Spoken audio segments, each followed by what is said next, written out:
Ayushman card private হস্পিটেলত দি কোনো লাভ নাই। ৰাজ্য চৰকাৰী হস্পিটেলত যিমান সুবিধা আছে বেলেগত নাই। মন্তব্য মুখ্যমন্ত্ৰী হিমন্ত বিশ্ব শৰ্মা। মুখ্যমন্ত্ৰীগৰাকীৰ মতে আয়ুষ্মান কাৰ্ডৰ জৰিয়তে এতিয়াৰ পৰা কেৱল ৩০০টা ৰোগৰে চিকিৎসা লাভ কৰিব। ৰাজ্য চৰকাৰী হস্পিটেল এতিয়া যথেষ্ট উন্নত। আয়ুষ্মান কাৰ্ডৰ সুবিধাৰ জৰিয়তে যদি সকলো বেমাৰৰ ক্ষেত্ৰত প্ৰাইভেট হস্পিটেলত যায় তেন্তে চৰকাৰী হস্পিটেলত উন্নত কৰাৰ অৰ্থ ক'ত? পুনঃ কি কৈছে মুখ্যমন্ত্ৰী হিমন্ত বিশ্ব শৰ্মাই। আয়ুষ্মান কাৰ্ড প্ৰাইভেট নাৰ্ছিং হোমবিলাকত দিয়াৰ কোনো যুক্তিও নাই।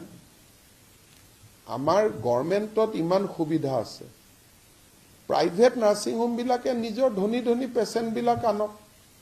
আমি যিখিনি চৰকাৰে কৰিব নোৱাৰে সেইখিনি আমি প্ৰাইভেটত দিছোঁ। Heart transplant, kidney transplant. কিন্তু এতিয়া যদি এটা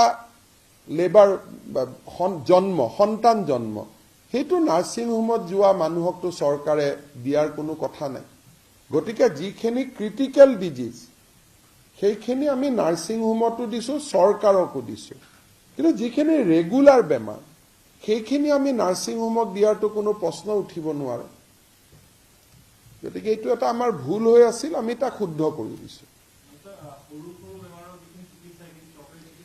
definitely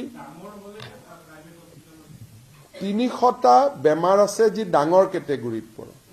heart transplant, kidney transplant, neurological surgery, burn injury, এই ৩০০টা বেমাৰ প্ৰাইভেট আৰু গভৰ্ণমেণ্ট দুইটাতে কৰিব পাৰি। কিন্তু বাকী কেটেৰেক্ট, এতিয়া যদি গভৰ্ণমেণ্টত থাকোঁতে আমি প্ৰাইভেটত কওঁ যে নাৰ্ছিং হোমত যোৱা, এইটোতো কোনো মিনিং নোহোৱা কথা হয়। গতিকে আমি নৰ্মেল আৰু জেনেৰেল বেমাৰখিনি কেবিনেটে সিদ্ধান্ত লৈছে